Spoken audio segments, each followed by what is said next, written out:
Perfecto, muchísimas gracias. Esperemos que se conecten más personas durante la clase. Al final, en este sentido, la idea es que sumando personas y que vayan apareciendo dudas y llevándolas a la clase. Espero que hayan podido también ver el material asincrónico, lo que está en la plataforma. Lo que vamos viendo va siempre en sintonía con eso. Hay material disponible muy similar a lo que está acá. Tenemos unas clases ahí asincrónicas también que son extractos de esta clase, así que es importante que las vayan revisando. Y hay material descargable también, que es bien, bien bueno. ¿Ya? Em, bueno, recapitulando un poco y ya partiendo en lo que tiene que ver hoy día, hoy vamos a ver la segunda parte de la introducción a los sistemas solares fotovoltaicos. ¿Ya? Vamos a ver el tema de la energía solar desde su base, desde lo que tiene que ver con los aspectos medioambientales. Vamos a ver los conceptos de energías renovables, las energías limpias, ¿cierto? ¿A qué se refiere cuando hablamos de esto? Vamos a hablar de la energía solar como tal, la energía solar como recurso, más que como tecnología en un comienzo. Vamos a analizar bien, bien la energía solar como el recurso energético que es y las implicancias que tiene. Y, por ejemplo, el cómo ir midiendo. Eso le vamos a dar harto énfasis en el apartado de energía solar. Y vamos a terminar esta clase viendo lo que son las tecnologías existentes. O sea, ok, tenemos el recurso energético, ¿qué vamos a hacer con ella ahora? Vamos a ver las distintas tecnologías y qué es lo que se puede hacer con energía solar actualmente, digamos, qué es lo que nos permite la tecnología actualmente hacer. ¿Ya?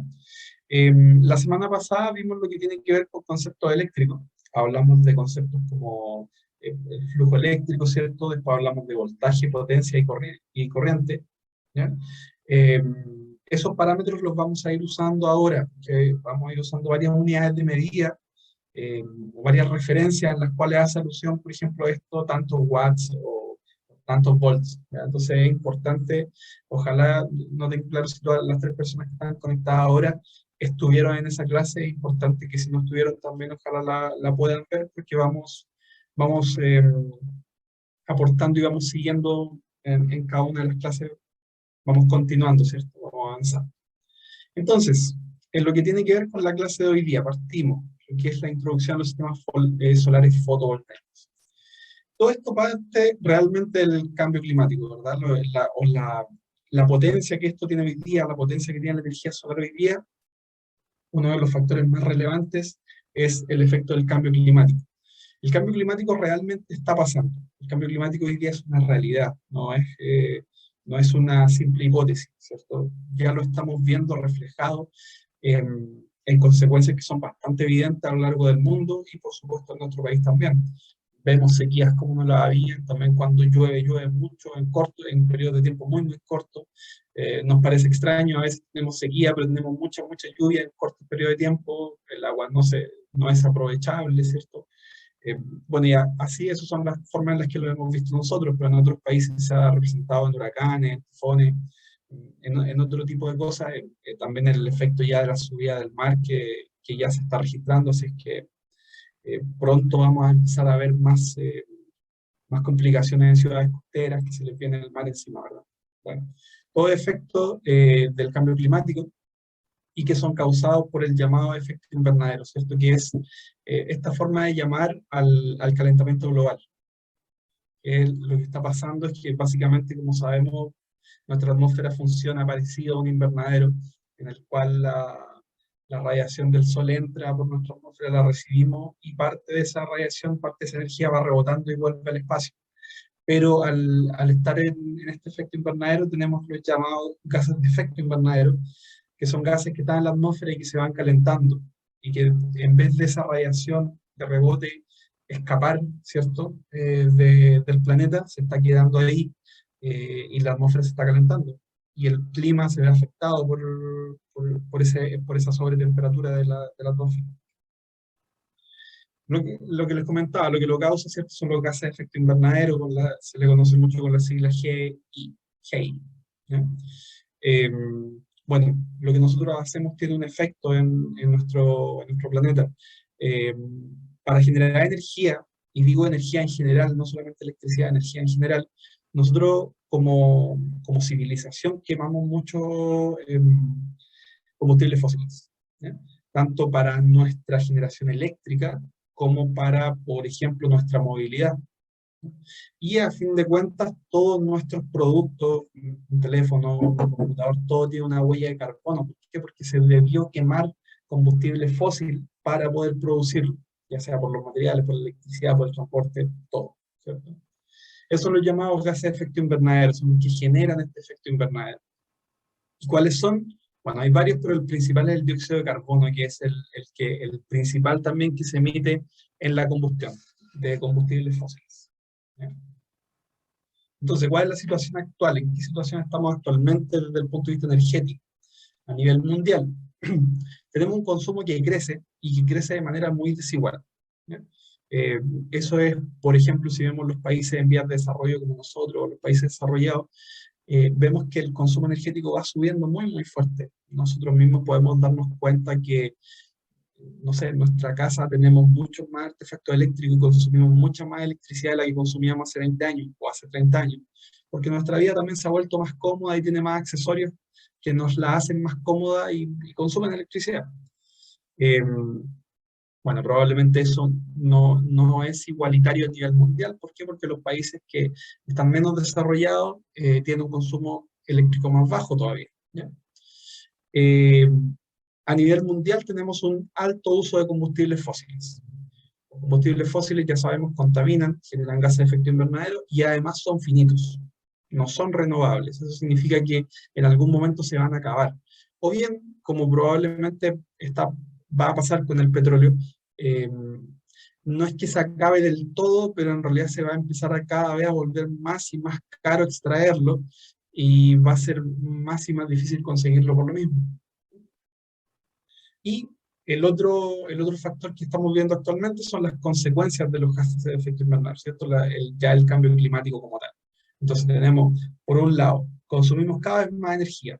Esa energía es sucia, usamos fuentes fósiles, y además esa energía está causando el calentamiento global. Entonces tenemos ahí un triángulo que es bien, bien complejo de solucionar. No es algo que sea simplemente decir, ok, lo solucionamos y listo, porque estamos contrapuestos, o sea, cada vez tenemos menos recursos, los recursos no son renovables y además están dañando el planeta. Bueno, ¿qué es lo que se está haciendo actualmente? Existe año a año una convención llamada la COP, y probablemente la más conocida de los últimos años, cuando iba a haber una en Chile en 2020, en 2019, perdón, pero no se llevó a cabo. La más conocida probablemente de los últimos años es la de 2015, que es el llamado Acuerdo de París, en el cual se llegó a un acuerdo para principalmente que las potencias redujeran sus gases de efecto invernadero, ¿ya? Y adoptar varias medidas para reducir los efectos del cambio climático. El objetivo es que se toma como referencia la temperatura que tenía nuestra atmósfera, nuestro planeta, en la era preindustrial, antes que empezáramos a quemar carbón, o antes que empezáramos a quemar combustibles fósiles. Y están todos los esfuerzos para que la temperatura que tiene nuestro planeta no pase los 1,5 grados por sobre esa temperatura, o a lo más los 2 grados Celsius por sobre esa temperatura. Esos son los esfuerzos del compromiso del Acuerdo de París, ¿ya? Bueno, les voy a dejar acá en esta presentación que ustedes la van a tener disponible, detalles de lo que va a hacer cada una de las potencias, ¿cierto?, para cumplir eso.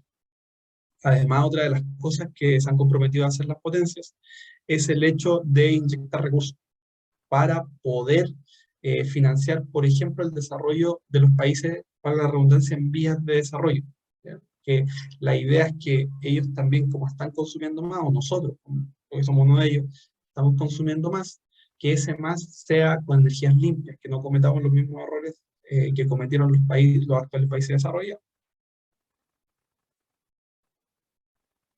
Un segundito. Entonces, bueno, las proyecciones de impacto es que si se logran mantener las partes por millón de CO2 en la atmósfera bajo los 450 partes por millón, deberíamos estar eh, como tope a los 2 grados Celsius sobre la era preindustrial. Les voy a dejar acá estos gráficos también, van a quedar en la clase grabada, por supuesto, y están cargados en la plataforma para que los puedan descargar. Acá también hay más gráficos que nos explican las partes por millón que vamos teniendo, la población que vamos teniendo actualmente y cómo se ve el futuro, ¿cierto?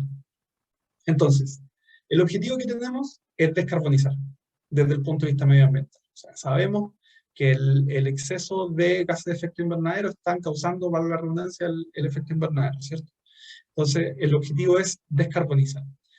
Y hay dos grandes vías, dos grandes formas de atacar esto.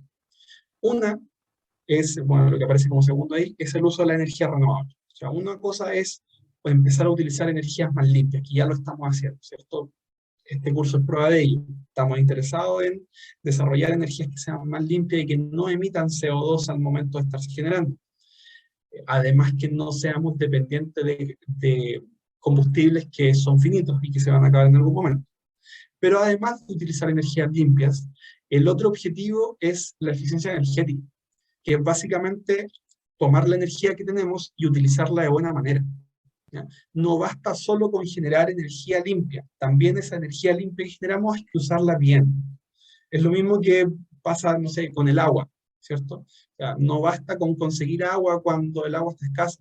Además de conseguirla, hay que cuidarla en el momento que la tenemos. Con la energía pasa exactamente lo mismo. Y la eficiencia energética es importantísima, va en todo espectro. Va desde el mundo industrial hasta el día a día en nuestras casas, de no dejar enchufado cosas que no son necesarias. También va, por ejemplo, en el mundo del agro, preocuparse de que la bomba que yo tengo es la bomba idónea, no tengo una bomba el doble de grande de la que necesito y que está generando un consumo innecesario, por ejemplo. Todo ese tipo de acciones están orientadas a la eficiencia energética, a utilizar bien la energía que tenemos disponible. Entonces, si nos quedamos con lo de las energías renovables, ¿cierto? Que es lo que nos convoca, ¿a qué nos referimos con energías renovables? Bueno, primero hablar un poco de las no renovables, ¿cierto? Que son la contraparte. Las energías renovables no necesariamente son energías sucias o que emitan CO2, este es un concepto diferente al que les comentaba del efecto invernadero. El ser renovable o no renovable tiene que ver con lo finito o lo infinito que puede hacer un recurso energético. ¿Ya? Las energías renovables, no renovables, perdón, son energías que se están agotando a medida que nosotros las vamos usando. Sí, posiblemente hay o había mucho petróleo bajo el subsuelo, pero se va a agotar, en algún momento se va a agotar porque no se está generando más petróleo, ¿cierto? Nosotros lo estamos consumiendo y el petróleo en algún momento se va a agotar o se va a hacer muy difícil extraerlo. Entonces, por eso es no renovable. Lo mismo pasa con el carbono, con el gas natural. ¿Ya? Y también incluso pasa con la energía nuclear, ¿ya? Que la energía nuclear también se va a agotar en algún momento porque depende de ciertos materiales minerales que son escasos. Si lo vemos desde el punto de vista tecnológico, en energía no renovable, tenemos, por ejemplo, las centrales a carbón, que por supuesto queman carbón, las centrales a gasóleo o diésel, en realidad, y las de gas natural. Luego están las llamadas centrales de ciclo combinado, que comúnmente son de gas natural. La gracia de las centrales de ciclo combinado es que son centrales más eficientes. Producen electricidad quemando gas, pero tienen una eficiencia muy, muy alta. Y también dentro de lo no renovable, por supuesto, están las centrales nucleares. Ahora, la energía nuclear es diferente en este aspecto porque la energía nuclear no está emitiendo CO2, ¿ya? Es, entre comillas, y muy entre comillas, una energía limpia. Es limpia en su generación. Por supuesto, sabemos que la, la energía nuclear puede ser peligrosa, ¿cierto? Por los materiales radioactivos y los residuos son súper complejos de manejar, pero en su trabajo constante no está emitiendo gases de efecto invernadero. ¿Ya? Entonces, en muchos países la energía nuclear se posiciona como aliado de la energía renovable, de la energía solar, por ejemplo, de la eólica. ¿Ya? De hecho, hace algunos años hubo una discusión muy fuerte que hoy se ha retomado por la contingencia en Europa, en el cual se tenía que estar eligiendo el complemento de la energía renovable, ¿ya? Que podía ser energía nuclear, que muchos tenían energía nuclear, o gas natural. Y por ejemplo, Alemania lo que escogió es el gas natural y empezó a cerrar energía centrales nucleares. Y hoy día están súper complejos, ¿cierto? Porque está complicado conseguir el gas desde Rusia, por lo que todos sabemos. Eh, y extrañan las centrales nucleares, versus que, por ejemplo, otro país como Francia tiene una autonomía energética porque se basa en centrales nucleares. Bueno, entonces, con ello pasamos a lo que son las energías renovables, ¿cierto? Que es la que nos convoca. que son todas aquellas energías que no se van a agotar porque nosotros las utilizamos. Cierto, es verdad, el Sol en algún momento se va a extinguir, pero para cuando el Sol se extinga, nosotros ya nos vamos a ver extinguir hace muchísimos, muchísimos años antes, ¿ya? Eh, Todas estas energías no están usando un recurso limitado, usan recursos ilimitados. La energía solar, la hidráulica, la geotérmica, la eólica, la biomasa y la mareomotriz, ¿ya? Como energías renovables convencionales, por decirlo de una manera, es la energía renovable que se viene utilizando hace muchos años. Por ejemplo, la hidráulica a gran escala, las centrales hidroeléctricas. Son una energía que es limpia porque no genera CO2 al momento de producir y además es renovable porque no se agota por estar utilizándolo, ¿cierto? O sea, el agua tenía que pasar de todas maneras por ahí, entonces no se va a agotar. Ahora, que inundar un campo tenga un impacto medioambiental en el lugar, eso es otra cosa, esa parte, ¿cierto? Incluso, dentro de la energía renovable se podría comprender a la biomasa, que la biomasa es, por ejemplo, la leña o los biocombustibles. Eh, si hay un buen manejo, es una energía renovable. ¿Por qué? Porque eventualmente, si yo, no sé, yo uso leña, ¿ya? Entonces, yo voy, uso leña, estoy liberando CO2, ¿ya? Pero luego de usar esa leña y de quemar esa leña, o al momento de usar esa leña y quemar esa leña, estoy plantando nuevos árboles que están absorbiendo CO2 y luego los voy a cortar, no los voy a quemar. Entonces, desde el punto de vista de lo renovable, claro, es renovable porque hay un ciclo. Desde el punto de vista de las emisiones de CO2 es complejo, porque a pesar de que estoy capturando esas emisiones de CO2, el tiempo en el cual se capturan es muy diferente. Entonces yo estoy emitiendo mucho CO2 en 5 minutos y para absorberlo necesito 20 años. Entonces ahí ya cambia un poco la concepción. Y las energías renovables no convencionales, eh, que comúnmente se abrevia ERNC, probablemente han visto esa sigla por ahí, son las que más llaman la atención hoy día, ¿cierto? Y las pioneras y las más importantes son la energía solar, dentro de ella la solar fotovoltaica, la energía eólica, que es la energía del viento, ¿cierto? Está también, no tengo foto acá, la microhidráulica, que es, por ejemplo, como si fuera una hidroeléctrica, pero a pequeña escala y que no genera un daño medioambiental en eso, no genera un impacto medioambiental. Es como si yo en un río pusiera una ruedita, ¿cierto? Que se pone a generar electricidad. No genera un gran impacto, no inundo nada. Por eso la microhidráulica se considera también como energía renovable no convencional. También hay algunas otras que son menos utilizadas porque dependen mucho del contexto, como la geotermia, la mareomotriz o la ondimotriz, ¿ya? Entonces, ¿qué energía usamos? ¿Cuál energía estamos usando a nivel mundial? La verdad es que es bien variado y no nos gusta tanto en realidad reconocer la energía que estamos usando.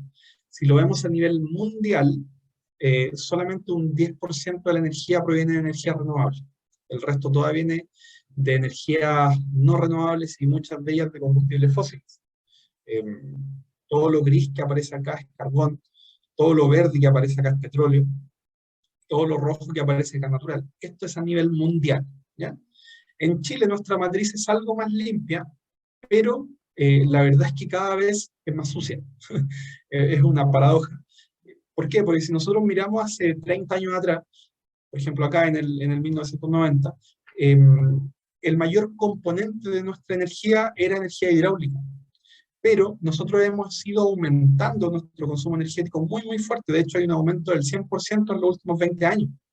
Consumimos el doble de energía que consumíamos hace 20 años atrás.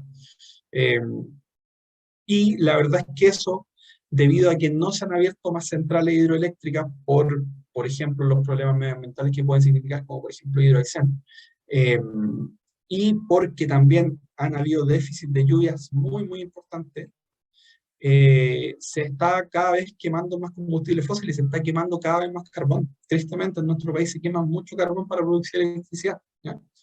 Eh, Tenemos un, un porcentaje de carbón que es acá el que está en gris también, muy, muy alto, y que probablemente está en torno al 40% de la energía que estamos consumiendo. Eso sí, en nuestro país las renovables no convencionales han crecido mucho en los últimos años.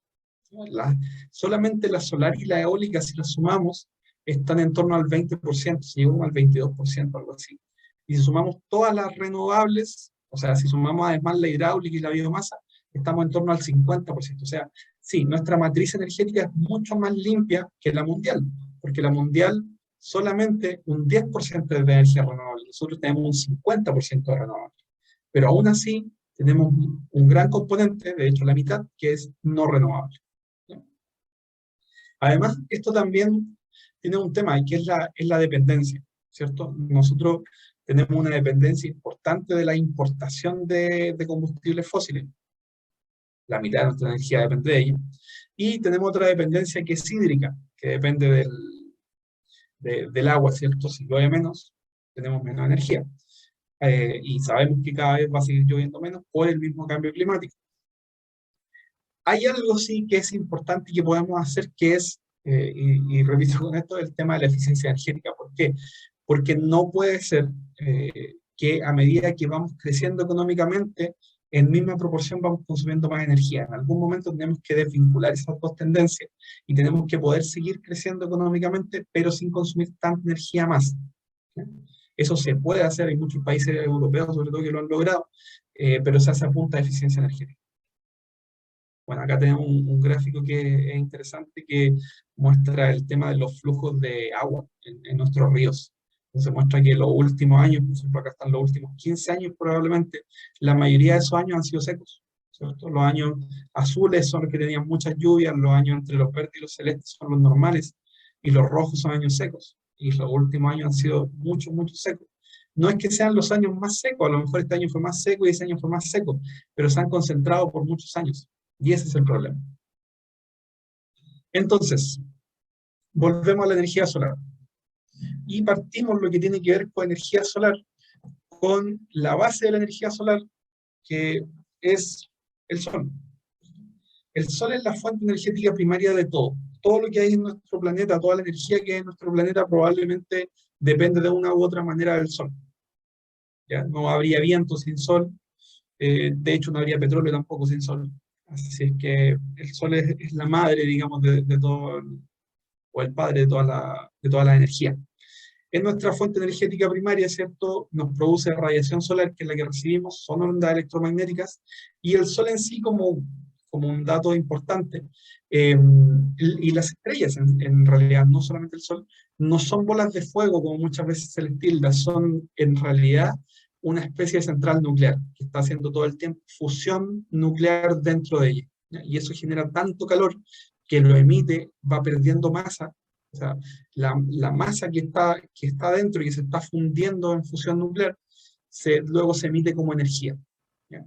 Por eso el Sol, a medida que suelta energía, también va perdiendo masa. Es como que se estuviese compactando. En algún momento el Sol va a colapsar sobre sí mismo. No, ninguno va a estar vivo para ese entonces, así que no hay problema. Eso sí, el proceso interno, que es como una central nuclear, que yo les digo, es de fusión nuclear, no de fisión nuclear como la que se hace en nuestro planeta, en otros países. ¿Bien? Para tener un poco de idea de la energía del Sol, en un segundo el Sol libera más energía que la consumida por nosotros en toda la historia. También va a quedar acá, y lo pueden ver en las diapositivas que se suben y que están en la plataforma, algunos datos más interesantes del Sol en cuanto a cantidades, que por supuesto no vamos a entrar en detalle con ello. ¿Cómo nos llega la energía del Sol? Nos llega lo que es el llamado espectro solar, que es, si nosotros vemos el espectro, es el espectro electromagnético. Les había comentado antes que la energía del Sol nos llega como ondas electromagnéticas, ¿cierto? Existe algo que es el espectro electromagnético, que es todo este espacio en el cual se mueven las ondas electromagnéticas, y las ondas electromagnéticas tienen distintas frecuencias y distintos tamaños, ¿ya? Entonces, dentro del espectro electromagnético hay una parte muy pequeña, que es el espectro visible, que es para nosotros la luz visible, ¿ya? Y que son los colores, va entre el ultravioleta y el infrarrojo. Pero el espectro solar es más amplio que eso, ¿ya? Entonces muchas veces se consulta si es que los paneles solares pueden recibir rayos UV, ultravioleta o infrarrojo. Y por supuesto que sí, es que esa energía está llegando, simplemente nosotros no la vemos con nuestros ojos, pero la energía sí está llegando. De hecho, en torno a un 45% de la energía que nos llega es infrarroja. Acá lo podemos ver. Esta curva que aparece acá es el espectro solar. Y es como el arco iris, ¿cierto? Que aparece en la parte interna, es nuestro espectro visible. Entonces, eso ultravioleta se está aprovechando y este infrarrojo también, por supuesto, está llegando y se está aprovechando. Ahora, estas ondas electromagnéticas, ¿cómo las consideramos? Es una radiación electromagnética, ¿cierto? Se le llama radiación solar. Y es el conjunto de estas radiaciones que nos envía el Sol. Como vimos, son radiaciones en distintas frecuencias. Algunas son ultravioletas, otras están en el espectro visible, otras son infrarrojas. Todo ese conjunto de energía nos está llegando a nosotros. Se filtra algo en la atmósfera, no es verdad, pero toda esa energía nos está llegando a nosotros, ¿cierto? Ahora, existen maneras de medir esa energía. Comúnmente se mide en joules, pero la forma más sencilla, y es la que yo les voy a comentar ahora, es en watts por metro cuadrado. ¿Ya? ¿Se acuerdan que yo les comentaba hace un rato, no hace un rato, perdón, en la clase pasada, por ejemplo, que los watts eran la potencia, la energía cuantificada? Entonces, una forma de medir la radiación solar es en watts, pero por cada metro cuadrado de superficie sobre la Tierra. ¿Ya? Acá tengo un mapa a nivel mundial de la medición de energía en kilowatts, de hecho, por metro cuadrado. Y acá tengo un esquema que es bien interesante, en el cual podemos ver la intensidad de radiación que nos está llegando. ¿Ya? A nivel de la atmósfera, fuera de nuestro planeta, la radiación es en torno a 1400 watts por metro cuadrado. Pero la radiación que nos llega a la superficie terrestre es en torno a 1000 watts por metro cuadrado. De hecho, eso es lo que se asume como constante solar. Eso es lo que comúnmente se asume como radiación plena. ¿Ya? Entonces, les comentaba, por ejemplo, que los watts es la forma de medir la energía. No sé, un televisor gasta 100 watts, una ampolleta LED gasta 10 watts, una bomba de un HP gasta 750 watts. ¿Ya? Entonces, ¿qué es lo que nos está diciendo esto? La radiación que nos llega cuando hay sol directo, cuando hay sol pleno, es de 1000 watts por cada metro cuadrado. ¿Ya? Esa es la energía que nos llega. Entonces, con eso ya podemos entender un poquito de cuánta es la energía que estamos recibiendo y cómo podemos ir aprovechando. ¿Ya? Eso sí, cuando se piensa en condiciones normales, comúnmente la radiación es menor. Comúnmente se piensa en 600, 800 watts por metro cuadrado. Los 1000 watts por metro cuadrado son solamente en ciertas condiciones. ¿Ya? Si clasificamos la radiación, podemos hablar de un par de conceptos que les voy a comentar ahora. Primero, la intensidad de radiación. Con intensidad me refiero a la radiación incidente, a la radiación que está llegando en el momento, la instantánea. ¿Ya? Y podemos calificarla de dos maneras. La radiación directa, que es la radiación que literalmente recibimos de manera directa desde el Sol, ¿cierto? Cuando tengo Sol directo. Y la radiación difusa. La radiación difusa es cuando esta radiación está rebotando en algún lado, ya sea en las nubes, cuando está un poco nublado, ya sea en el suelo, o sea en la humedad ambiental, bueno, qué sé yo, en un techo, en donde sea. Esto a veces se le llama radiación difusa. Pero hay otro concepto, que es de hecho el que se utiliza, que es el de radiación global, que engloba todo esto. Entonces, primero nos dice, es la cantidad de energía que llega a una superficie, pero en un tiempo determinado. Ya no es incidente como la directa y difusa, ¿ya? Es en un tiempo determinado. Y además suma la directa y la difusa. Entonces, si yo hablo de intensidad de radiación, hablo en watts por metro cuadrado. Watt metro cuadrado. ¿Ya? O sea, digo cuánta intensidad de radiación está llegando en este instante por metro cuadrado. Pero ya cuando hablo de radiación global o radiación G, le doy una unidad de tiempo. Entonces digo watts hora por metro cuadrado. ¿Ya? Entonces yo digo, ok, en una hora llegó tanta energía. Y además puedo contarlo diario. Entonces puedo decir watt hora por metro cuadrado por día. Si yo digo 5000 watt hora metro cuadrado día, estoy diciendo que en un día llegó el equivalente a 5000 watts en cada metro cuadrado. ¿Ya? Esto también, por supuesto, está en la plataforma para que ahí puedan revisarlo si es que se vuelve un poco enredado. Tenemos acá un gráfico que también es bien curioso y nos muestra una cierta referencia de cuál es la radiación solar que se recibe a nivel de piso, ¿cierto? Dependiendo cómo esté el tiempo. Cuando tenemos principalmente radiación directa, cuando está el cielo totalmente despejado, comúnmente tenemos radiaciones sobre los 800 watts por metro cuadrado y en torno a los 1000 watts por metro cuadrado. De hecho, nosotros acá en Talca, en algún momento con medidores de radiación eh, incidente, logramos medir más de 1000 watts por metro cuadrado, 1100, 1150 watts por metro cuadrado, pero en momentos muy específicos. Cuando existe cierta humedad ambiental, cuando se ve esa bruma, o cuando hay nubosidad muy ligera, comúnmente estamos en torno a los 400 o 600 watts por metro cuadrado. ¿Ya? O sea, con nubosidad ligera ya tenemos la mitad de energía. Cuando el cielo está nublado, y es principalmente radiación difusa, comúnmente estamos entre los 100 y los 200 watts por metro cuadrado. Y algo que no alcanza a aparecer graficado acá, pero cuando llueve, por ejemplo, cuando el cielo está cerrado completo, y tenemos lluvia, comúnmente estamos en torno a los 50 o los 80 watts por metro cuadrado. Entonces, con eso ya se puede saber algo que es bien importante y que es, ok, independiente del panel solar que yo tenga, o independiente del sistema de captación de energía solar que yo tenga, yo debo saber que si en un día soleado tengo 1000 watts por metro cuadrado, por ejemplo, el panel me va a generar 100. Si el día está un poco nublado y tengo 500 watts por metro cuadrado, el panel me va a generar 50. Y si está lloviendo y tengo 60 watts por metro cuadrado, el panel me va a generar 6 watts. ¿Ya? Entonces, es mucha la diferencia entre la radiación que existe en un día despejado y la radiación que existe en un día nublado. ¿Ya? Ahora les voy a comentar un par de conceptos que son bien importantes también para ir entendiendo cómo se razona con los conceptos energéticos.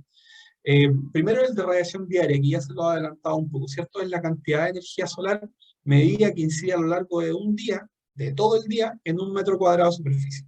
¿Ya? Eso sí, comúnmente le agregamos la K, el kilo, o sea, 1000. ¿Por qué? Porque watt es una medida de energía pequeña. Entonces, comúnmente hablamos de kilowatts, o sea, 1000 watts.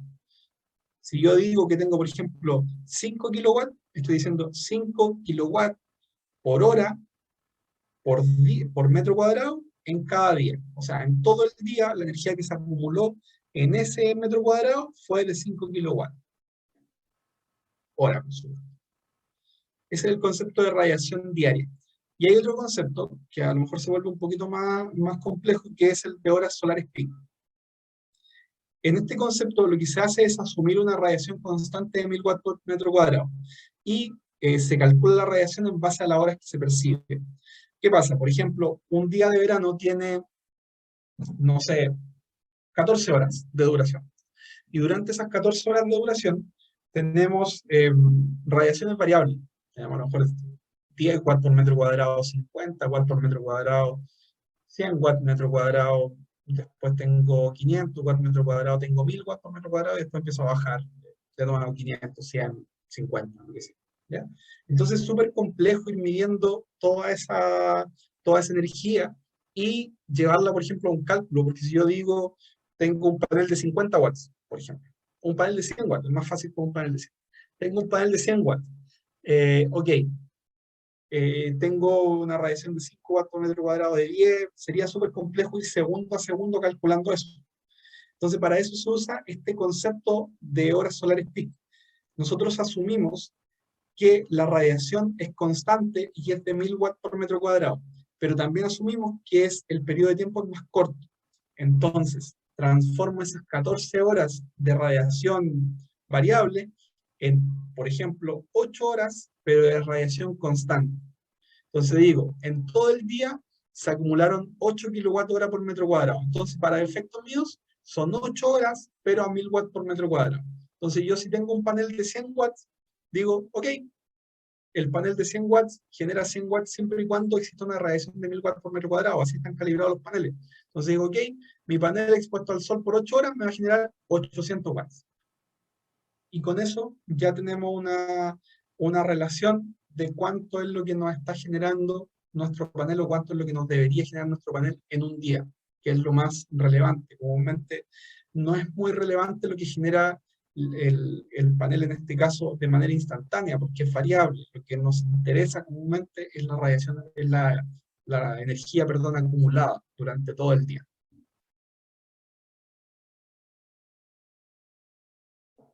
Tengo acá un mapa, y de hecho lo voy a comparar con el mapa que les mostré primero, que lo pasé bien rápido, que es este. Este mapa muestra la radiación acumulada en las distintas partes del planeta, ¿cierto? Tristemente no está bien completado en nuestro sur. Eh, pero podemos ver acá, por ejemplo, si comparamos los países que en un momento fueron pioneros en la energía solar, como por ejemplo es Alemania, que es ese punto de ahí, tiene niveles de radiación mucho más bajas que las nuestras en la zona central, y están en torno a la zona austral, a la zona, al extremo sur. O sea, la radiación de Alemania media es cercana a la radiación de Puerto Natales, ¿ya? Eh, y de hecho, por ejemplo, si miramos en Europa, el país más prometedor en cuanto a energía solar por su ubicación es España. Y España tiene los mismos niveles de radiación de la zona central de Chile. El norte es una cosa increíble. Ahora, esto lo que nos dice acá son los promedios. Y son los promedios diarios al año. O sea, tomaron todos los días del año y promediaron la radiación total del día. Entonces nos dicen que, por ejemplo, los que están más en rojo, tienen en torno a 7,5 kilowatt hora por metro cuadrado en el día, ¿cierto? Entonces, si tomo el mismo ejemplo del panel solar, si yo en un día promedio pongo el panel solar acá en el desierto del norte, me va a generar 750 watts. ¿Por qué? Porque son los 100 watts del panel por 7,5. Si yo lo pongo en Argentina, por ejemplo, o en la zona central de Chile, que está en amarillo, ¿cierto? O está en naranjo, la zona sur está en amarillo. La zona central, que está en naranjo, me va a generar 500 watts. En la zona sur, en amarillo, me va a generar 350 o 400 watts. Si lo pongo en, no sé, acá en Inglaterra, por ejemplo, que está en un verde, me va a generar 300 watts. El mismo panel, solamente por la diferencia de radiación que estamos teniendo. Acá vemos un gráfico bien similar, pero que es de nuestro continente, ¿cierto? En este caso en específico de Sudamérica. También nos marca la radiación diaria y la sumatoria a nivel anual. Lo vemos este sobre radiación, ¿cierto? La parte más fuerte de radiación que es en el norte de nuestro país, en la parte de Bolivia y en Perú, que son los sectores con mayor radiación. Y nosotros probablemente esos niveles de radiación muy fuertes llegan en torno a la cuarta región, y de ahí empieza a decaer paulatinamente, pero esa decaída no es durante todo el año. Por ejemplo, si vemos este gráfico, esta imagen nos muestra la radiación de nuestro país en especial en todo el año, ¿ya? Entonces nos dice que nosotros acá, esto es la zona centro-sur, en Talca, tenemos una radiación en torno a los 5 kilowatts por metro cuadrado día, ¿ya? Ese es el promedio anual. En el norte tenemos una radiación en torno a los 7 kilowatts por metro cuadrado día, y en la zona sur tenemos una radiación en torno a los 3 kilowatts por metro cuadrado día, o a los 4 kilowatts por metro cuadrado día, ¿ya? Pero eso es en el periodo entero, eso es si tomo el año completo y lo estoy promediando. Pero si por ejemplo tomo el verano, la radiación que existe en la zona central, en la zona centro-sur e incluso en gran parte de la zona sur, no tiene nada que enviar la radiación de la zona norte. Y por ejemplo, nosotros cuando necesitamos regar en verano, no en invierno. Entonces los niveles de radiación nos acompañan muchísimo. Tenemos radiaciones en todo el sector sobre los 8 kilowatts por metro cuadrado día, solamente ya en la parte, no sé, Osorno hacia el sur probablemente, o Puerto Montt hacia el sur, ya bajamos en torno a los 6 kilowatts por metro cuadrado día, que de todas maneras es bastante energía. Ahora, ¿cuándo se nota mucho la diferencia? En el invierno. Por ejemplo, esta es la radiación en junio, la anterior era de enero, de junio. Y en junio vemos que la radiación que tenemos desde la zona central, desde aproximadamente la quinta región hacia el sur, decae muchísimo, y decae en torno a los 2 kilowatts por metro cuadrado día. ¿Ya? O sea, tenemos mucha menos energía en esta zona en el invierno. Y eso ya nos hace pensar un poco en cómo dimensionar nuestro sistema, o cómo decidir cómo van a funcionar nuestros sistemas. Si yo quiero un sistema de bombeo, por ejemplo, y lo quiero para el verano, perfecto, la radiación me alcanza sin problema. Ahora, si yo quiero un sistema con baterías que me dé energía para mi casa todo el año, ok, tengo que pensar que en este periodo, en el periodo de peor radiación, el sistema sea capaz de entregarme esa energía. ¿ya? Y probablemente en el verano me va a estar sobrando. Tengo acá unos ejemplos de la radiación diaria, pero eso no lo vamos a tomar y vamos a llegar a este gráfico que es bien interesante. Hay un concepto que no sé si lo han escuchado, que es la evapotranspiración. Ese concepto se refiere a la pérdida de agua o la pérdida de humedad que tiene la Tierra, ¿ya? El suelo más bien, no el planeta, sino que el suelo.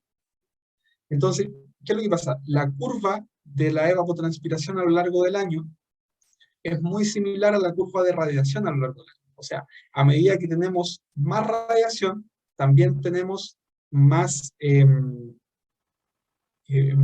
necesidad de agua, por ejemplo. Entonces, en el caso del bombeo solar, esto se vuelve muy interesante porque podemos tener más energía cuando más la necesitamos. Otra cosa es la disponibilidad de agua, ¿cierto? Eso es un tema diferente. Estimado, me dan un segundo que me está entrando una llamada que es un poco... me corta. Eh, entonces, cuando tenemos más necesidad de agua, es cuando tenemos, por ejemplo, también más energía con la cual podríamos bombear agua, ¿ya? Entonces, se vuelve interesante desde eso. Ahora, también acá vemos la diferencia de radiación. Este gráfico es desde la zona centro-sur de Talco. Entonces vemos que en verano, por ejemplo, tenemos 4 veces, o incluso un poquito más, diría yo, 4 veces más energía que en invierno. Entonces, por ejemplo, si yo me hago un sistema solar con baterías para abastecer la casa, tengo que pensar que con esta energía sea capaz de abastecer toda mi casa. Pero en el verano, toda esta energía me va a sobrar, va a ser energía que no voy a estar aprovechando. Entonces ahí hay que pensar bien qué sistema es el que se utiliza.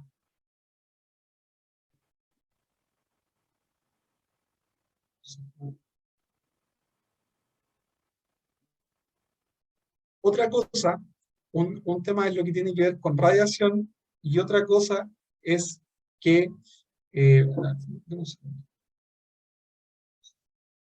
un segundo, perdón, que están hablando de algo que están esperando.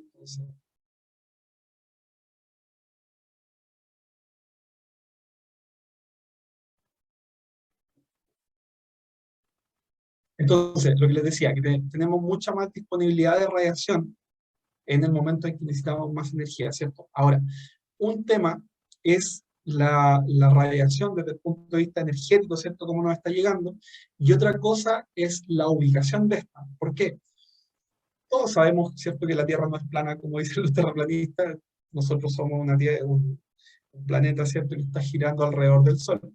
Pero para estos efectos vamos a hablar que el Sol se mueve, ¿cierto? Eh, la disponibilidad de la radiación solar es variable a lo largo del año y es variable en base a donde nosotros estemos. La inclinación a la cual el Sol se está moviendo es variable. En el hemisferio norte, el Sol se mueve en el sur, pero en el hemisferio sur, donde nosotros vivimos, el Sol siempre se mueve en el norte, ¿cierto? Nosotros vemos al Sol aparecer ahí en el oriente, vemos que se eleva por el norte y baja al poniente. Entonces, por eso, los paneles solares, no sé si lo han escuchado antes, pero los paneles solares siempre se orientan hacia el norte.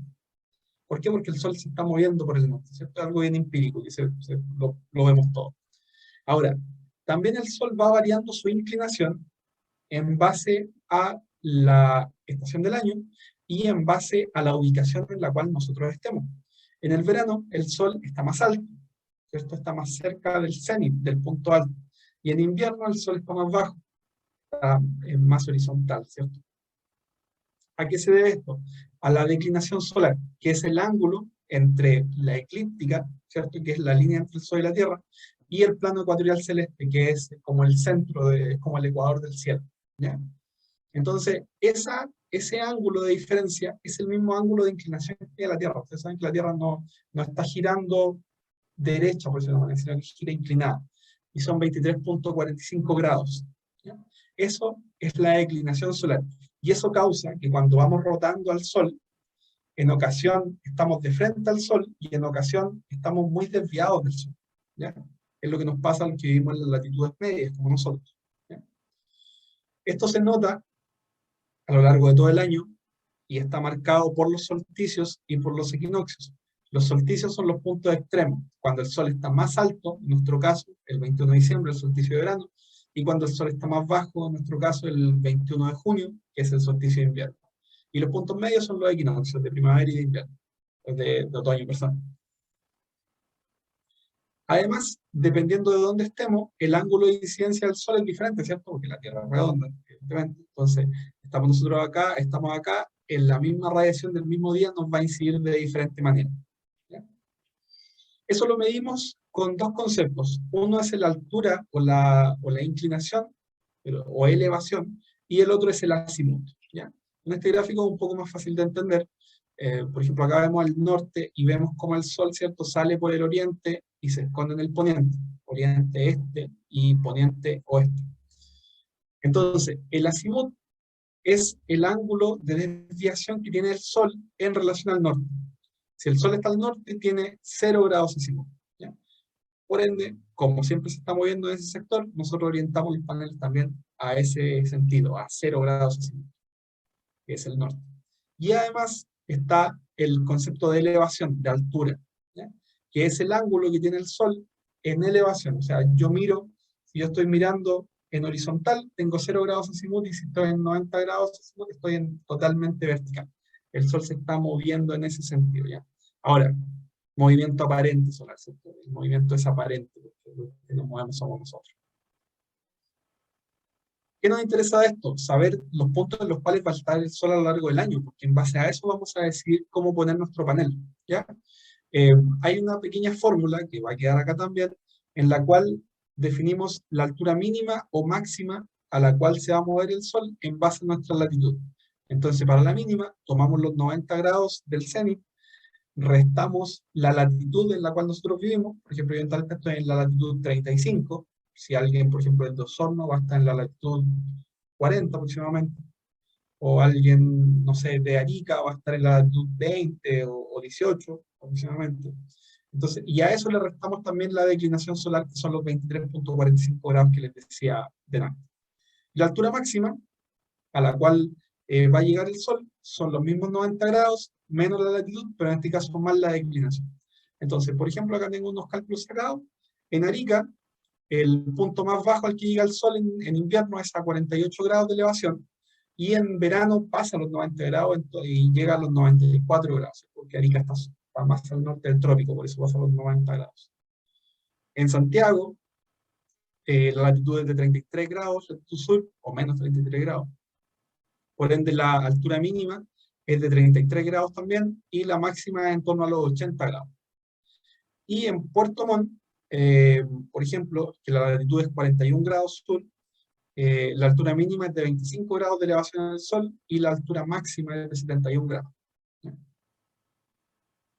Una forma fácil de saber eso, tenemos acá una tablita de ayuda, en la cual nos dice, ok, si yo quiero saber la inclinación ideal a la cual voy a poner mi panel solar, voy a poner el panel tomando en cuenta la latitud del lugar donde yo vivo, más 10 grados, o sea, menos 10 grados en verano. Esto es para el panel, no el sol, el panel. Y la misma latitud del lugar, más 10 grados en invierno. Entonces, por ejemplo, en Talca, tengo 35 grados de latitud sur, entonces más 10 grados, 45 grados. O sea, si yo quiero optimizar mi panel solar para el invierno, yo creo que en invierno voy a generar energía, tengo que inclinarlo a 45 grados, siempre hacia el norte. Y si quiero optimizarlo para el verano, lo elevo a 25 grados. ¿Ya? También, por supuesto, siempre mirando hacia el norte. Ahora, si quiero que privilegie una media, un punto medio a lo largo del año, lo dejo a la misma inclinación de la latitud, o sea, a los 35 grados. ¿Ya? Por ejemplo, si ustedes tienen un sistema de bombeo, el sistema de bombeo lo usan en verano, entonces van a usar esta lógica. ¿Ya?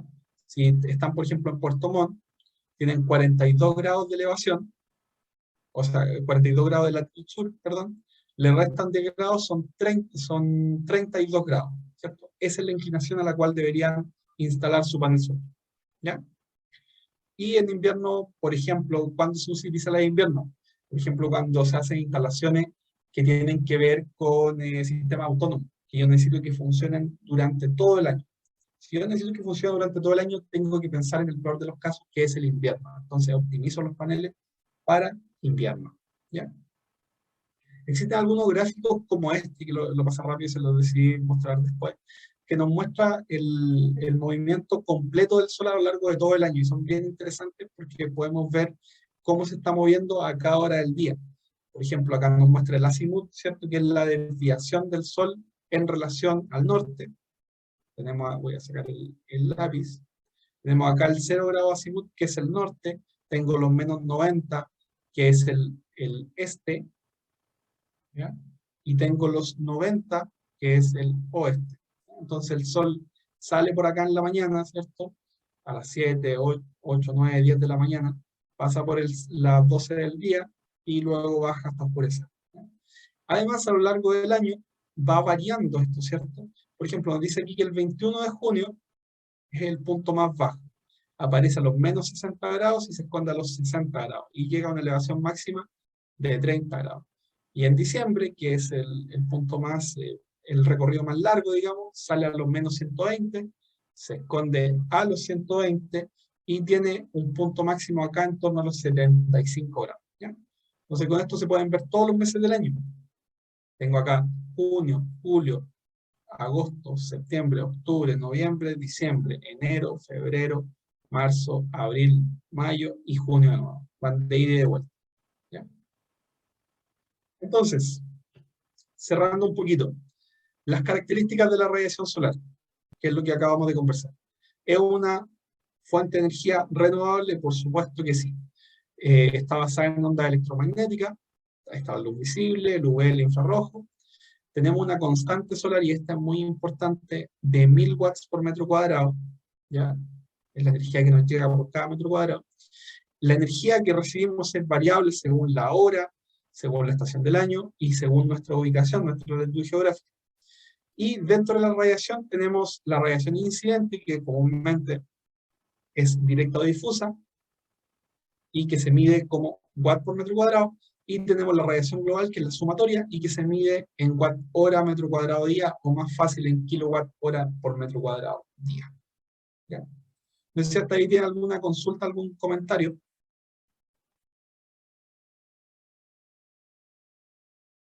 Lo que vamos a pasar ahora es a ver el tema de las aplicaciones de la energía solar.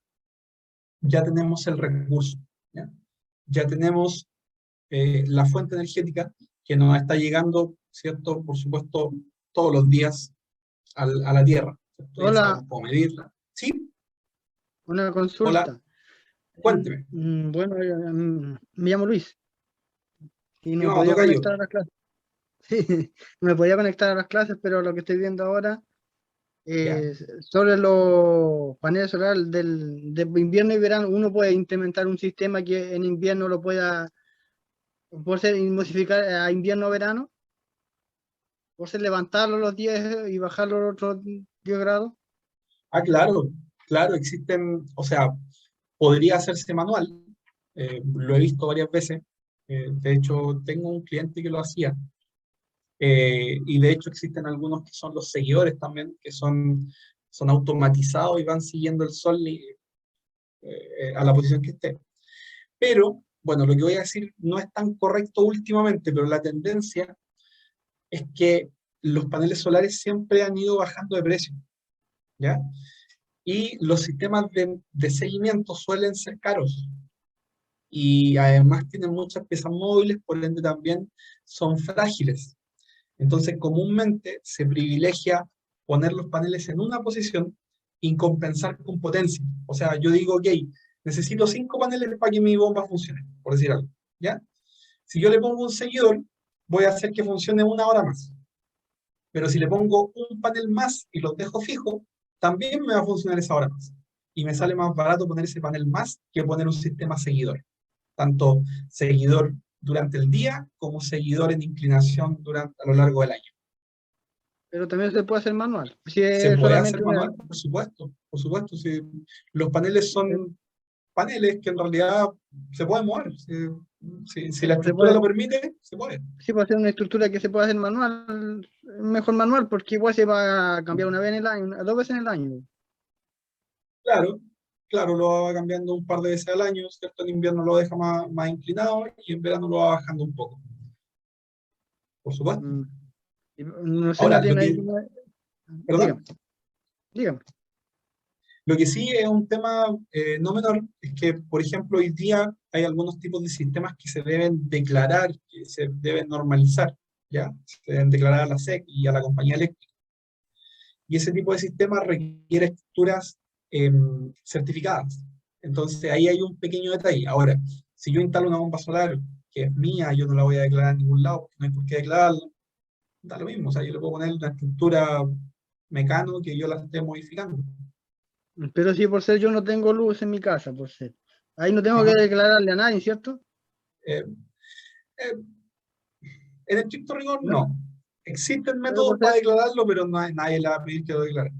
La verdad. sí, por ser porque yo no, por ser no tengo luz y soy aislado, no tendría que declararle, no sé, a la SEC. No, no es necesario. Eh, Pero por ser, no sé, lo, podría declarar a la Lo que pasa municipalidad es o que, cosas así.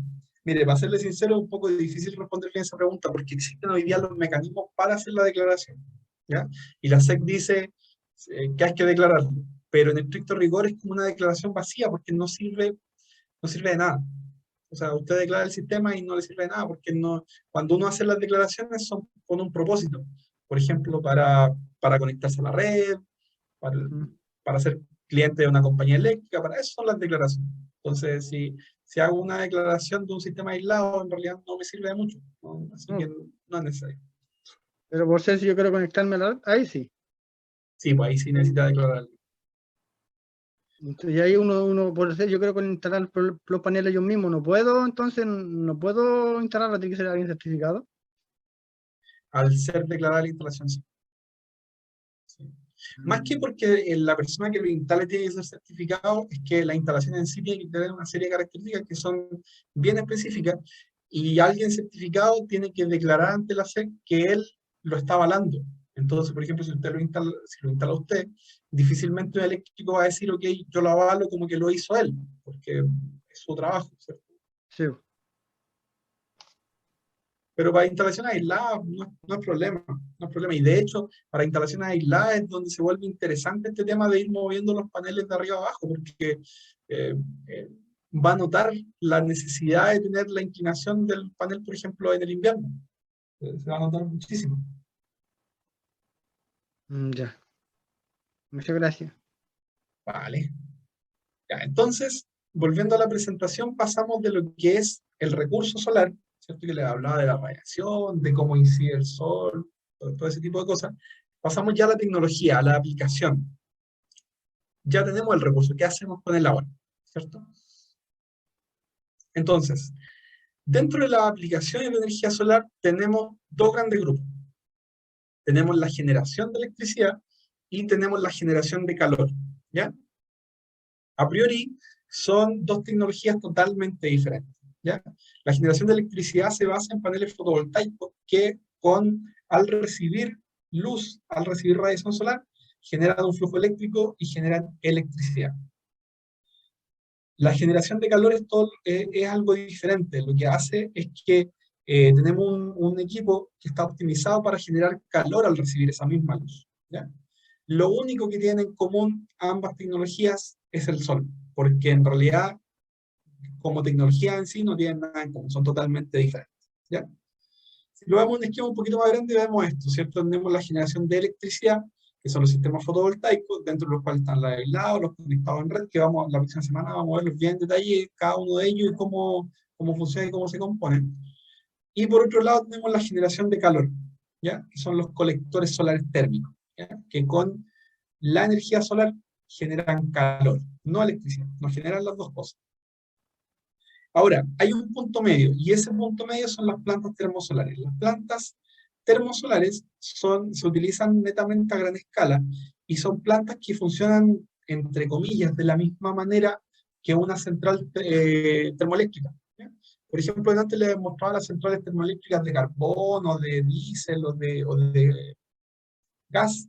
Esas centrales lo que hacen es quemar ese combustible y con el calor que se genera en esa quema, calentar agua, evaporar agua y con ese vapor mover una turbina y con ese movimiento genera electricidad, ¿ya? Como si fuera un alternador de un auto, un dínamo, lo que sea, algo con un movimiento rotatorio, ¿ya? Entonces las plantas termosolares hacen algo parecido. La gracia de una planta termosolar es que está produciendo calor, ese calor lo absorbe en un fluido, que probablemente no es agua, probablemente un fluido que aguanta altas temperaturas, un aceite, una cosa así, trabaja, no sé, a 300, 400 grados, porque concentra la radiación solar en un punto, calienta ese fluido puede almacenarlo en los llamados tanques de sales, puede almacenar calor, y luego ese calor utilizarlo cuando se requiera. Y en ese momento, hacer el mismo proceso que una termoeléctrica. Calentar agua, hervir esa agua, evaporar esa agua, y con ese vapor mover una turbina y generar electricidad. La verdad es que las plantas termosolares son bastante más complejas que una planta fotovoltaica y son bastante más caras que una planta fotovoltaica, pero tienen un gran beneficio en relación a las plantas fotovoltaicas. Y ese beneficio es la disponibilidad de energía. ¿Por qué? Porque una planta fotovoltaica, o los paneles fotovoltaicos, generan electricidad solamente cuando tienen radiación. Y ese es el gran problema de la energía fotovoltaica a gran escala, porque generamos energía cuando tenemos sol, pero en la tarde, en la noche ya no vamos a generar energía. Y ahí vamos a seguir necesitando energía. En el caso de las termosolares, resuelven eso, porque como les decía, existen estos tanques en los cuales se puede almacenar esa energía como energía calórica, y luego evaporar el agua y generar electricidad, y pueden tener un desfase de varias horas. Entonces yo puedo calentar los fluidos en el día y evaporar el agua y generar electricidad en la noche. Ese es el gran beneficio de las plantas termosolares. En Chile tenemos una planta termosolar muy, muy grande, que se inauguró este año o el año pasado, que es Cerro Dominador, que es esta foto que está aquí a la derecha, que es gigante, es un tema tremendo, tiene miles de espejos gigantes, espejos de varios metros de envergadura, que reflejan el sol todo en un punto. Ese punto está sobre una torre de 300 metros de altura, ¿ya? Ese punto se calienta a alta temperatura, muy, muy alta temperatura, y por ahí está recirculando un fluido, un aceite, que luego es traspasado ese calor al agua para evaporar y para generar electricidad, ¿ya? Es sobre los 100 megawatts la capacidad de esta planta, es tremenda. Si la pueden buscar, si les interesa, busquen Cerro Dominador, es la planta más grande termosolar de Latinoamérica y una de las más grandes a nivel mundial, que está en nuestro país. Y si vemos la energía solar térmica ya a menor escala y como aprovechamiento de calor, tenemos lo que son los colectores térmicos, o los colectores solares térmicos, ¿ya? Que lo que hacen es con la radiación solar generar calor, y es calor útil a través del agua, ¿cierto? O sea, básicamente calientan agua, ¿ya? Esto se ve como algo súper sencillo, porque en realidad yo pongo cualquier cosa al sol y el agua se calienta, pero en este caso son equipos que están optimizados, sobre todo el equipo de tubo al vacío. La tecnología que está dentro de estos tubos de vidrio permite absorber más del 90% de la energía, o sea, más del 90% de la energía que se recibe es convertida al calor. En los colectores planos la eficiencia está en torno al 65-70%, o sea, de la energía que llega, un 65-70% se convierte en agua caliente, ¿ya? Ahora, llegamos a lo que más nos convoca, ¿cierto? Que es la energía solar fotovoltaica, que es generar electricidad a partir de la radiación de manera directa. La energía solar, o la energía solar fotovoltaica, es una fuente de energía que produce electricidad de origen renovable, obtenida directamente a partir de la radiación solar mediante un dispositivo semiconductor denominado célula fotovoltaica, ¿ya? Que comúnmente ese dispositivo semiconductor está fabricado de silicio, o bien, en algunos casos, en los que son los llamados paneles de película fina, pero que son muy poco utilizados. Entonces, lo que generalmente se utiliza para producir electricidad son los paneles fabricados en silicio, que son dispositivos semiconductores, ¿ya? Bueno, acá hay algo de historia también que se queda en la diapositiva por si acaso alguien le quisiera investigar como dato. La persona que pudo explicar el efecto fotoeléctrico, que es el que produce que es el principal, de hecho, y del que deriva el efecto fotovoltaico, fue Einstein, y recibió el premio Nobel por ello, ¿ya? La energía solar se desarrolló a lo largo del tiempo de la Guerra Fría, principalmente por un objetivo extraterrestre, ¿cierto? Por alimentar los satélites. y era muy, muy caro. Pero con el tiempo empezaron a haber aplicaciones terrestres y bueno, ya para 2020, no estamos dando acá, tenemos 650 gigawatts de potencia fotovoltaica instalada, lo cual es mucha potencia, mucha energía. Bueno, si nos vamos al efecto fotovoltaico, ¿qué es lo que hace funcionar los paneles solares? Estos se basan en un mineral que es el silicio, ¿ya? Que es el mismo del cual deriva el vidrio, y que lo podemos encontrar, por ejemplo, en la arena. La arena tiene silicio, tiene principalmente silicio. Este material es el material más utilizado a nivel mundial para producir celdas fotovoltaicas, celdas solares.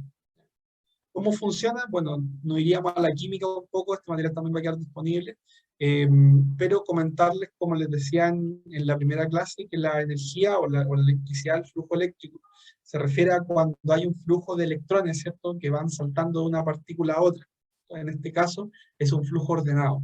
Los paneles solares, si pudiéramos cortarlos, si pudiéramos cortar las celdas fotovoltaicas, nos encontraríamos con algo como este esquema, ¿ya? Y en este esquema lo que vemos es que tenemos un lado negativo, que es la parte superior del panel, o sea, lo que nosotros vemos, y un lado positivo, que es lo que nosotros no vemos, lo que está abajo. Y el silicio que está aquí adentro, que está ordenado molecularmente, está recargado de otros materiales que le dan más electrones, en el caso del fósforo, que está en la parte negativa, y en la parte positiva tenemos el boro, que tiene menos electrones, o sea que es positivo. ¿Cuál es la gracia? El silicio es un semiconductor, entonces empieza a conducir el flujo eléctrico de esos electrones del fósforo hacia el boro cuando recibe radiación solar, cuando está expuesto a la luz, ¿ya? Cuando llegan estos fotones. Llegan estos fotones y empieza a haber un flujo ordenado de energía y se produce lo que se llama una diferencia de potencial, se produce voltaje, ¿ya? Cuando tenemos ese flujo eléctrico. Y la energía va fluyendo del negativo al positivo, ¿ya? Y la diferencia de potencial, por supuesto, es contraria, ¿ya? Si viéramos un panel solar, la parte interior de la celda, vemos que hay dos grandes tipos de paneles.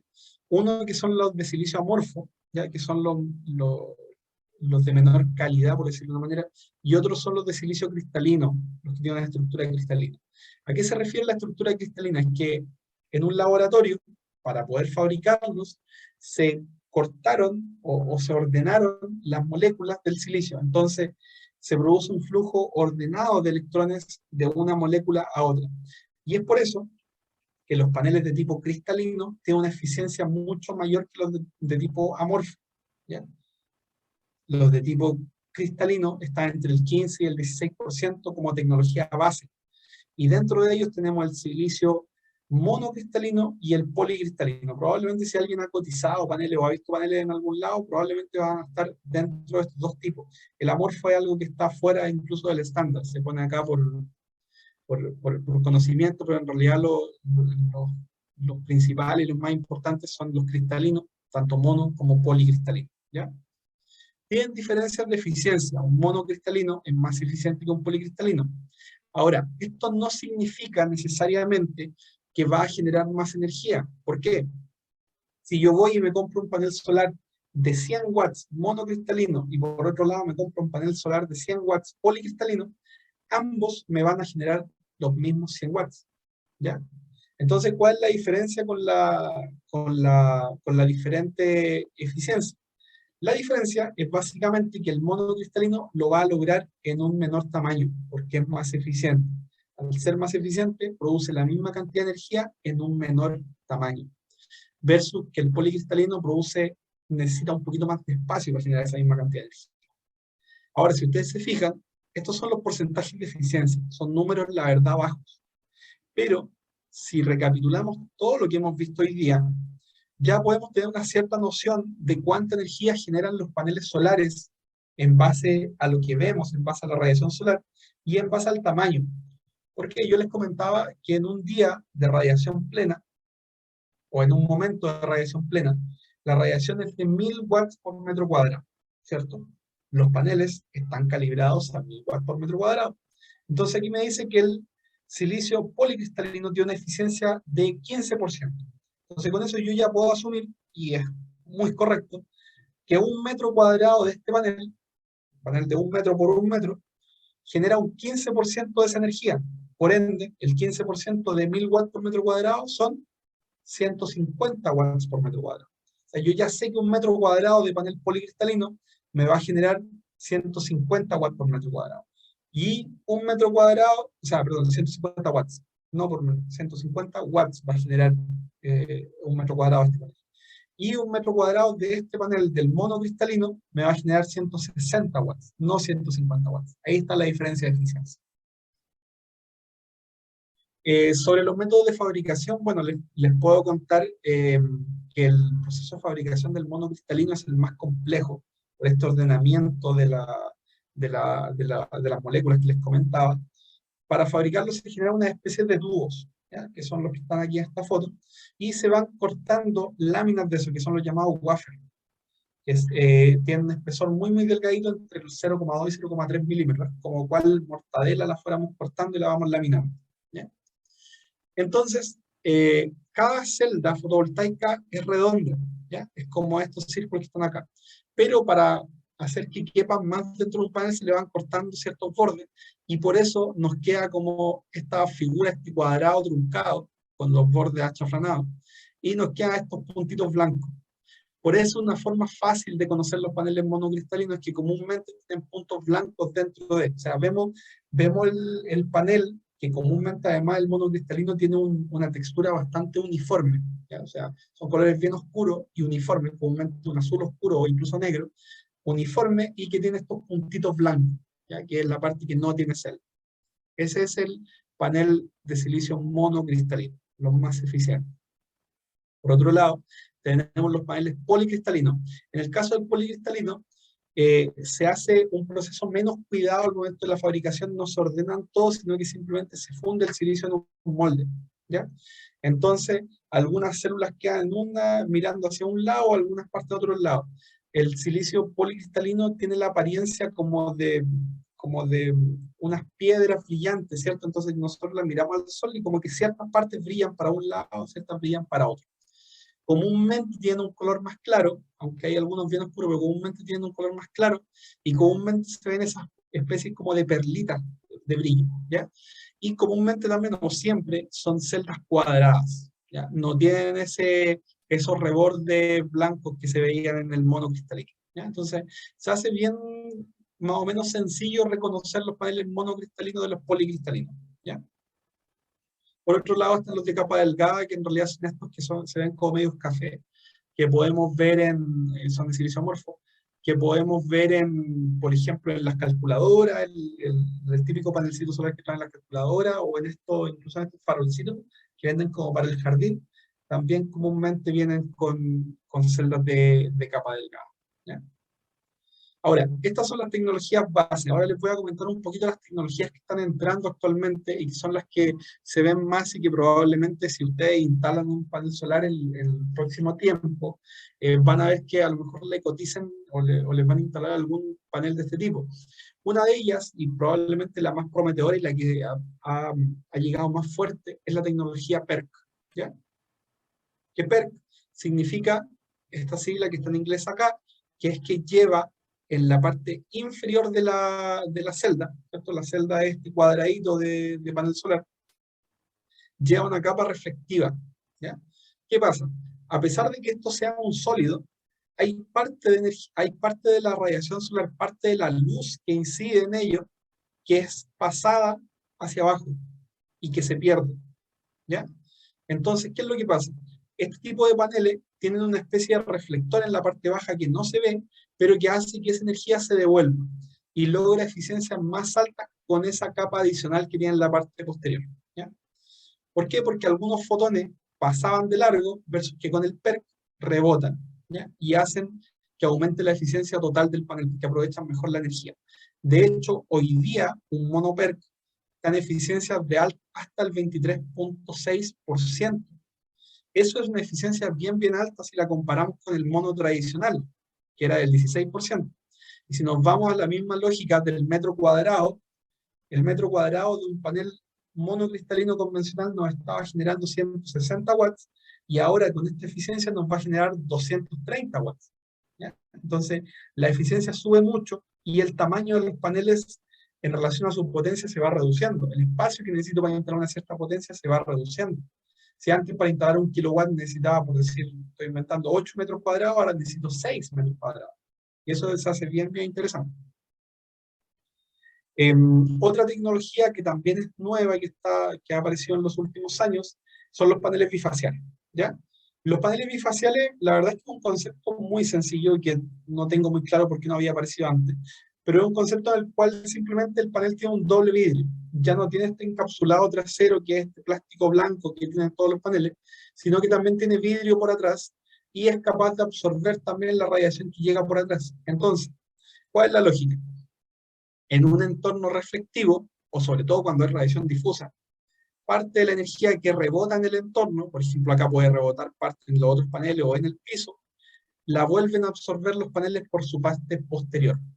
Y pueden lograr eficiencia o pueden lograr producir hasta un 25 o un 30% más de energía que un panel monofacial, un panel convencional. Ahora, esto tiene aplicaciones, por supuesto, bien específicas, porque acá en un espacio abierto tiene mucho sentido porque parte de la energía está rebotando en el entorno, pero por ejemplo si yo lo instalo coplanar, como se llama, que es cuando tengo el techo y pongo el panel en la misma posición del techo, no tiene mucho sentido porque en realidad no tengo un lugar donde esa energía vaya a rebotar, donde esa luz vaya a rebotar. De hecho, aquí en esta foto no se ve, pero muchas veces se trabaja lo que se conoce como el albedo. El albedo es lo reflectivo que sea el entorno, ¿ya? Y por ejemplo, trabajar el albedo en una planta grande se refiere a trabajar el piso. Se puede echar algún compuesto al piso, como cuarzo, una cosa así, que sea blanco. Entonces, el suelo va a ser más reflectivo y los paneles van a generar aún más energía. Esas son técnicas que se están ocupando ya hoy en día.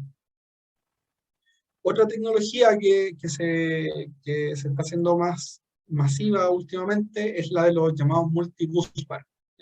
Un busbar es, si ustedes miran de cerca un panel solar, van a ver que tiene una especie de latitas, que son en realidad los cables conductores en el interior del panel, ¿ya? Estas latitas conectan cada una de las celdas, ¿ya? Y van pasando la energía de celda en celda, porque las celdas están conectadas en serie, ¿ya? El negativo de cada una está conectado al positivo de la siguiente, y así sucesivamente. Entonces, para que la energía llegue desde todos los puntos de la celda a esa latita, a ese conductor, hay una pérdida por temperatura. Y además, esa latita tiene también una pérdida porque lleva una cierta cantidad de energía. Entonces, la lógica es tener más de esas latitas, más de esos conductores, para que cada una de ellas recoja menos energía y tenga menos pérdida por calor, ¿ya? Por el efecto Joule. Así, la misma celda, pero con más conductores, puede lograr un poquito más de eficiencia.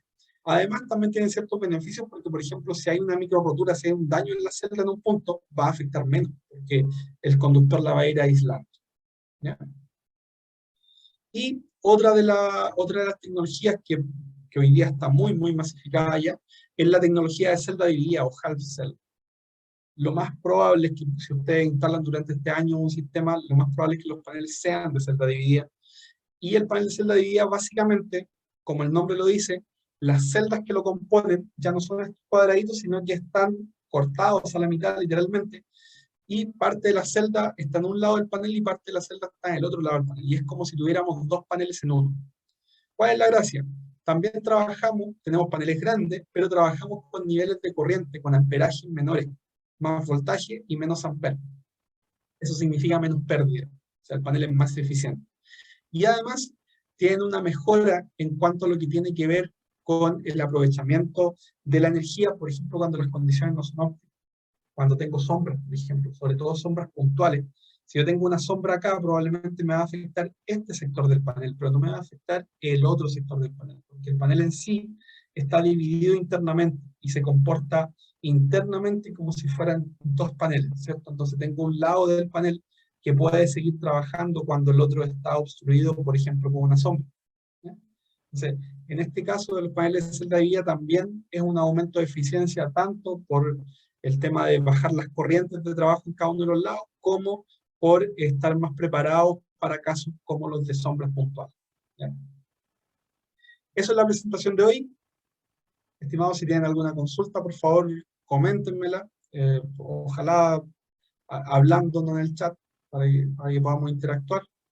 Eh, y bueno, Una, sí, una consulta. En el sistema de celda dividida, ¿cuánta ventaja tiene al sistema monocristalino?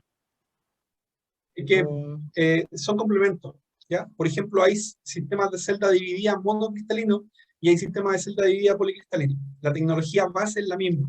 El panel sigue siendo monocristalino o policristalino, pero además es de celda dividida. Hoy día, por ejemplo, hay paneles los más eficientes, probablemente es un monocristalino per celda dividida. Tiene todas esas características y además es multibusbar. Los paneles más eficientes que encuentren ustedes en el mercado hoy día probablemente tienen todas esas características. Se van sumando. ¿La ventaja en el sentido de que de energía es mucho más o solamente es para, no sé, ciertos casos, la misma celda dividida con el sistema EPR? Eh, es bastante más. Pues, por ejemplo, el panel convencional está en el 16, en el 17% de eficiencia y un panel con todos estos beneficios está sobre el 20%. ¿Ya? Entonces le va a significar que por metro cuadrado va a producir, no sé, un 20% más de energía. Esa es la diferencia. Es bastante. A lo mejor al verlo como un sistema de bombeo, por ejemplo, que se instala con una estructura en el campo, no es tan relevante porque espacio tenemos.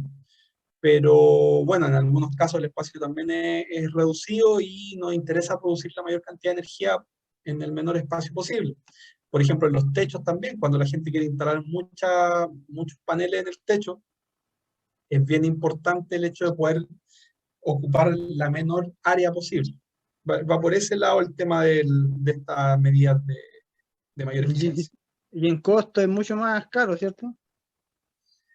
Pero no tanto, no tanto, hoy día probablemente un 10% más, porque Mm, en realidad usted no tiene que valorarlo por el precio final del panel, porque por ejemplo, un panel policristalino convencional, estoy inventando un poco los valores, pero para darle una referencia, un panel policristalino convencional, no sé, a lo mejor es de 350 watts y va a valer, no sé, 120.000 pesos. Pero por otro lado, tengo un panel monocristalino per celda dividida de 540 watts, que genera casi el doble o un 80% más y vale 250.000 pesos. ¿Ya? Entonces, así, claro, el bueno. panel es mucho más caro, pero si usted evalúa el valor en potencia, la verdad es que no es tanto más. No, pues, más, incluso sale más económico si es lo que dice usted. En algunos casos sale más económico, en algunos casos sale más económico por la escala. Sí, pues, por la escala y el principal es 200 y el otro al comprar dos tendría que gastar casi más, mucho más. Claro, así es. Así es. Ya. Pero Eso, siempre estimado. una, sí, pues, sí, pero siempre por ser los watts, por ser yo mismo aquí estaba viendo unos paneles, ¿Ya? por ser aquí un polycrystalline de 200 watts, es, y uno de 200 watts, ¿el mismo tamaño o es más chico el de monocristalino?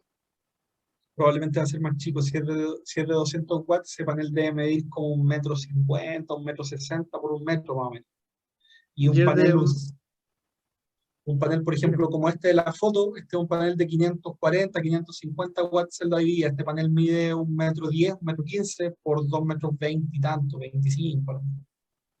mucho Sí, más sí, es más pequeño. grande. Pero, Sí. pero también, si usted saca la relación de tamaño, también es más chico en relación a la potencia que genera. Le pasa lo mismo Sí, que con pues, el precio. que por eso estaba viendo que ahí me enredé un poco, pero ya, gracias. Ya pues, ok.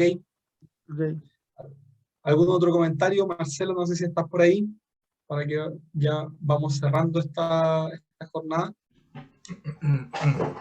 Sí, profesor, bueno, hacer algunos alcances respecto a la última etapa del curso que ya es la próxima semana.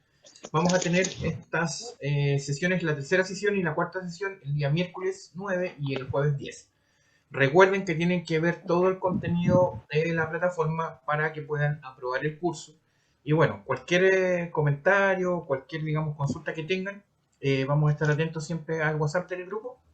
Y ahí, digamos, vamos a dar la información oficial siempre. Así es que, si no hay nada más que agregar... Yo quiero decir sí, algo. señora Buenas María Eugenia, dígame. tardes.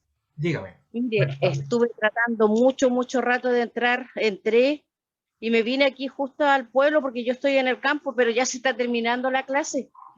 Bueno, alcancé por lo menos unos 15 minutos. Ah, Mire, y perfecto. lo otro es que no puedo ver las clases que quedan grabadas y no he podido entrar a revisar los módulos para poder contestar. Es imposible entrar, no sé cómo hacerlo, voy a tener que llamar a la señorita, no me acuerdo, Valentina, no me acuerdo cómo se llama, para ver cómo lo puedo hacer, porque no he podido contestar nada. Ah, ya, señora María Eugenia, ¿cuál es su apellido? Furruanca. Ya, le vamos a hacer asistencia en línea entonces, señora María Eugenia, porque esa es la opción que tenemos como para cuando no tienen problemas para poder ingresar. ¿Usted está desde un celular? De Purranque sí, acá es muy mala la señal y por eso me había venido al pueblo y pues, como le digo, ya justo se estaba terminando. Ya, Pero yo creo que para la próxima clase me voy a tener que venir acá porque de la casa se es cortaba, difícil. entraba, se cortaba. Ya, mire, entonces nosotros nos vamos a comunicar por interno con usted para ver cómo podemos ¿Ya? resolver el tema de que pueda haber el material. Sí, eso me interesa porque yo justamente le decía al profesor en la clase anterior que yo funciono solamente con paneles solares. El agua es con panel solar para tirar a la La casa bomba también. y mi casa funciona con paneles solares. Perfecto. Ya, pues, señora María Eugenia, Así que nosotros nos vamos me a interesa comunicar mucho por ver interno. todo. Ya, perfecto. Ah, Usted gracias. siempre ingresa desde un celular, ¿cierto? Sí, solamente tengo celular nomás. Ya, perfecto. Ya, señora María Eugenia, nosotros nos vamos a colocar en contacto interno con Ya, usted para muchas ver de qué gracias. manera podemos resolver. Listo. Ya, profesor, Ya pues, nos vemos que entonces en la tengan una próxima muy clase. buena tarde. Recuerden que ¿Le la puedo hacer clase una va a quedar consulta antes que se grabada. vaya? Por supuesto. Mira, los paneles son monocristales y los policristales se pueden mezclar, pueden colocar una generadora arriba. Yo tengo, que pasa que lo antiguo, no sé si eran poli o monocristales. Entonces ¿Ya? tengo los dos tipos, ¿puedo mezclar? No, en un mismo string no. Lo que pasa es que ahí depende mucho, porque cuando se pone en una misma configuración, ya sea en serie o en paralelo, no se pueden mezclar. Los paneles deben ser del mismo tamaño, ojalá incluso de la misma marca, ¿ya? Y la diferencia de parámetros no debe pasar el 5% en ninguno de esos parámetros. Entonces, ya cambiar tecnologías no se lo recomendaría. Lo que tendría que hacer es arreglos independientes. Yo no sé, ¿usted tiene baterías? ¿Qué tipo de sistema tiene? Con batería, con batería. Claro, entonces probablemente lo que puede hacer es poner otro regulador de carga y en ese regulador de carga poner los otros paneles.